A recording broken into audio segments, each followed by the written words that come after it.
Jadi diatur dalam perda satu pohon diganti 10. Kalau misalnya kita suka mau pasang lampu jalan, ini pohon perlu penjalangan. Kita Pak Wali sering ingatkan kita kerja keroyokan.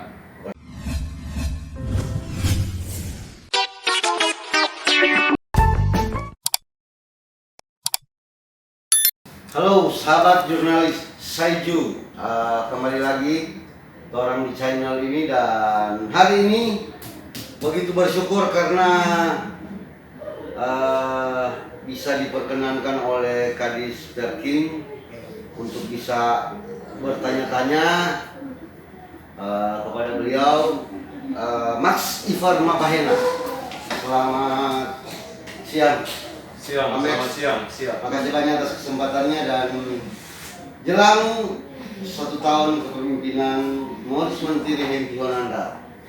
Nah, kira-kira kalau bisa diurai apa saja yang menjadi unggulan, karena kita tahu masalah pohon ya, kita lihat orang mulai terang-terang di kota, tapi kan cuma ada pangkas DP ini toh, bukan potong. Nah, mungkin sedikit mengenai program-program dari Perkim mendukung pemerintahan MMHH. Oke, terima kasih. Perlu kami informasikan bahwa Dinas Perkim di tahun 2022 ada beberapa item kegiatan yang kita lakukan. Yang pertama, dalam rangka mewujudkan visi misi wali kota, Bitung Terang tentu melakukan pemasangan lampu jalan. Oh ya. Yang sebarannya itu di 8 kecamatan. Dari 2000 berapa tuh dia? Yang sudah terpasang kurang lebih 700 ya. Masih 700 1-2 berarti ya. Masih ada yang kita akan push di beberapa bulan ke depan. Nah, itu yang pertama. Kemudian yang kedua, ada pembenahan saluran. Ya, kita tahu bersama kalau di Kota Bitung ketika terjadi hujan amat sangat berpotensi ada genangan-genangan air. Nah, itu otomatis menurut hemat kami ada sumbatan-sumbatan yang harus kita selesaikan. Nah, program itu kita lakukan dalam rangka perbaikan drainase yang sudah rusak, kita benahi, kita bikin jadi bagus, sehingga ketika terjadi hujan airnya lancar dan tidak mengenai warga. Nah, Kadis, mengenai drainase, ini dia yang kita lihat. Untuk membedakan drainase ini milik PU dan drainase ini milik Perkim gimana, biar supaya masyarakat tahu gitu lah. Okay. Apa yang berbeda supaya ketika drainase ini dia jangan PU yang dipersalahkan atau Perkim yang dipersalahkan gitu kan. Oke. Makasih. Yang perlu kami informasikan kepada semua warga bahwa yang menjadi kewenangan dari Dinas Perkim adalah drainase yang berada di pemukiman warga. Oke. Nah, kalau drainase atau saluran itu yang ada di sepanjang jalan nasional ataupun jalan provinsi itu menjadi domainnya Dinas PUPR. Kita hanya bermain pada areal pemukiman warga. Karena itu fungsi kita. Jadi di muka rumah Pak kita, Ya, dia Perkim. Ya, Perkim yang eksekusi. Dari data kira-kira yang tersumbat ini ada berapa banyak atau berapa persen, atau terdata atau belum ini? Kalau patokan kita kan jalan. Jalan kita kurang lebih 500 km sebaran di Kota Bitung. Berarti 500 km dikali 2, sisi kiri dan kanan itu jumlah 1000 drainase sepanjang yang ada di Kota Bitung. Kalau membuat sumbatan-sumbatan drainase itu hanya ada di beberapa titik saja yang kita observasi, kemudian kita tentukan skala prioritas. Itu yang menjadi penyebab terjadinya sumbatan, jadi kita selesaikan di situ. Nah, untuk skala prioritas sekarang kira-kira kalau boleh dengan data saja, di mana-mana dia yang masih tersumbat dan sementara di yang ada sumbatan itu di area Kebenturan, kemudian di Madilir Kunet itu ada, kemudian di Pulau Lembe ada di Mawali, di Lembe Selatan juga ada di Pakusungan, kemudian di Ranowudu ada di Pinokaran, itu kemudian Matuari di Manemonengko. Yang 6 yang menjadi skala prioritas. Ya, 6 yang menjadi skala prioritas. Termasuk yang di Gipar itu dia jalan atau memang belum dianggarkan? Sebab kalau PC jalan yang menggali orang kasih tinggi, padahal menurut kita jalan keluarnya adalah drainase. Ya betul. Kalau melihat di lapangan solusinya adalah drainase. Nah, kita sudah koordinasi dengan pihak PUPR dan mungkin dalam waktu tidak terlalu lama ya. itu akan segera milik diadakan. PUPR lagi. Kalau untuk yang akses jalan provinsi itu Oh, menjadi iya. domainnya PUPR. Ya, Nah, betul. Ya. mungkin salah tanya kita. Nah, mengenai penjarangan pohon dia, seperti apa kontrol? Nah, yang perlu kami informasikan bahwa ada satu pohon itu di luar menjadi tanggung jawab kita pemerintah. Yang menjadi tanggung jawab pemerintah sebagaimana diatur dalam Perda tentang pohon, makanya itu menjadi domainnya kita itu pohon peninggal. Ya. Sementara pohon yang ambruk, yang rubuh kemarin itu justru itu jauh, kurang lebih ada sekitar 7 atau 6 meter. Oh, itu di tanah masyarakat. Tanah masyarakat. Itu Tanah masyarakat itu bukan jadi tanggung jawab kita, sebab kita juga punya keinginan untuk melakukan itu, tetapi kita harus koordinasi dengan pemilik lahan. Karena nanti ketika kita masuk dianggap penyerobotan, oh, nanti kita juga kena pidana. Nah, seperti itu. Nah, Kadis. Sekali lagi, Perkim ini banyak berhubungan dengan instansi teknis.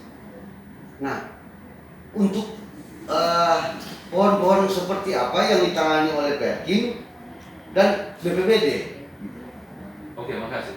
Kalau untuk Perkim, tupoksinya Perkim kaitan dengan pohon-pohon, sebenarnya ada kesalahan persepsi ya di tahun kemarin atau sebelum itu, karena Dinas Perkim itu tugasnya bukan memotong pohon. Tugas Dinas Perkim sebagaimana diatur dalam Perda hanya merekomendasikan kepada warga yang mengajukan pemotongan pohon. Jadi diatur dalam Perda 1 pohon diganti 10. Jadi kalau masyarakat potong pohon, Dia harus dapat rekomendasi dulu.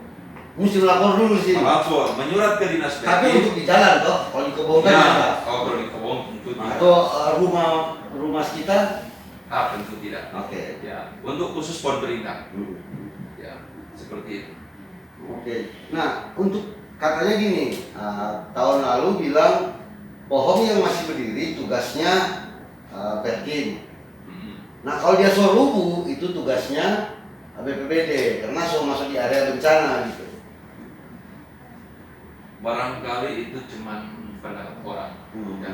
Kenapa? Karena bicara pohon ini menjadi tanggung jawab bersama, baik Dinas Perkim maupun BPBD. Apapun itu. Oh, jadi kerja melendong gitu. Pokoknya Ya, Perkim istilahnya ada. Perkim ada, BPBD ada.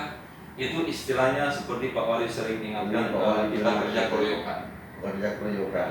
Nah, selama ini saya dengan Kalaks BPBD kita selalu berkoordinasi tanpa harus menunggu Perkim atau sebaliknya tanpa harus menunggu BPBD. Ketika kita temukan di lapangan, kita langsung eksekusi. Hindari musibah dan jangan jemput masalah. Aduh. Hindari musibah, jangan jemput masalah. Ya, betul. Oke, artinya jangan mau backing tambah urusan. Dia sudah paling ini urusan gua. Ya. Mana ada mau bala makan gitu. Ya, betul. Nah, ini mungkin satu konsep yang hebat dari pemerintahan sekarang bahwa nyala kalau mau baku tunggu itu dinas punya nyanda. Sikap. Sikat. Nah, mau sikat nih dia. Ini pohon-pohon. Emang sensor di sini berapa? Terima kasih. Kalau mau jujur, Mesti jujur dong. peralatan kita ketika saya masuk Dinas Perkim, lokasi. Tidak ada untuk peralatan itu. Oh, waktu Pak masuknya nggak ada Pak. Peralatan itu tidak ada, tapi saya berkeinginan ingin mewujudkan visi misi wali kota, sehingga bagaimana cara saya harus adakan ini barang. Caranya gimana? Hah? Berbagai cara saya. Nah, caranya gimana? Kan berbagai cara. Mungkin ada sedikit. Ya, kalau cara itu tinggal putar otak. Betul. Tinggal putar otak. Enggak, maksudnya Yang pasti, kalau boleh langsung just strike to the point sini biar supaya juga yang nenek jawab ke kepala dinas yang nenek jawab putar otak, ke putar Ya, otak seperti apa? betul. Hanya beli sendiri atau? ya, pakai Oh, uang bisa. pribadi, gunakan uang pribadi, operasional pun dalam kegiatan itu selama ini kita gunakan uang pribadi. Yang pasti untuk Kota Bitung yang lebih baik. Oke. Jadi emang ini kota di dia memang semua kumulendung betul tuh orangnya. Ya. Tapi swear di jalan-jalan juga kita lihat dulu gelap sekali. rata-rata kalau kontainer lewat selesai gitu kan tuh. Yang mungkin itu dia drainase pemukiman yang jadi tugas ekstra sebab kalau mau pakai sendiri semua mesti jual tanah. Nah Pak, kalau ini kan terkait Bitung Terang, Pak, pasang pasang lampu jalan dengan pangkas pohon. Ya. Nah kalau ada masyarakat yang itu mau hubungi pas siapa ke Perkim? Kalau misalnya kita suka mau pasang lampu jalan, ini pohon perlu penjarangan. Kita kan sekarang kan kita sudah main di tataran media. Kita kan punya fanpage yang dinas kreatif. Kita bisa inbox langsung. Dan kaitan dengan persoalan lampu jalan, kita sedang menyiapkan pengadaan satu alat dia untuk mendeteksi seluruh lampu yang ada di Kota Bitung, lokasi-lokasi mana yang terjadi pemadaman atau kemudian dia mati, kita bisa monitor langsung. Nanti di dalam ruangan ini kita akan tayang booking slides itu, kita akan monitor setiap saat. Sama kayak jalur kereta konvensional. Ya, kayak begini. Ini mati lampu di sini ya, gitu. Ya. Jadi, nice. Pada kira-kira. Mudah-mudahan bulan depan diupayakan secepat mungkin karena anggaran kita sudah tersedia dan kita tinggal. Iya Kadis, masih ada 700, baru 700, berarti masih ada utang 1.300 mata lampu lagi. Nah, kira-kira sampai kapan itu 1.000? Pokoknya tolong juga nyala ini bisa ada anggaran. Ya. Memang kita mau sampaikan jujur bahwa kendala kita memang armada. Kalau kita punya armada 2, kita bisa pastikan 1,5 bulan ke depan kita tuntas. Oh, grace maksudnya. Ya, untuk grace ya. Karena sekarang ini kendala kita kadang-kadang ketika kita melakukan penjarangan pohon, ada pohon-pohon yang dekat dengan sutet, jaringan yang bertegangan tinggi, kita tidak bisa paksakan yang bersangkutan. Mau tidak mau kita harus menggunakan autograce sehingga waktu pekerjaan lampu itu tersita di kegiatan pemasangan atau penjarangan pohon. Berapa autograce di sini? Sebenarnya autograce di kita itu ada 3 ya sekarang, tapi 1 yang beroperasi, 2 ini yang pada pusat. Ya, 1 dari situ kita lihat. 1 ada di sini. Jadi tempat sampah. Ya. Kemudian yang 1 juga ada di Sagrat, kita sedang persiapan ini proyek. Oh, yang 1 perbaikan. Ya. Oke, teman-teman, sahabat jurnalis, masih ada lagi yang mau tanya? Senyanda? Kalau senyanda oke. Rekan-rekan sekalian, itulah perbincangan kita dan selamat siang, salam sehat. Pak Kadis juga tetap sehat dan ciao.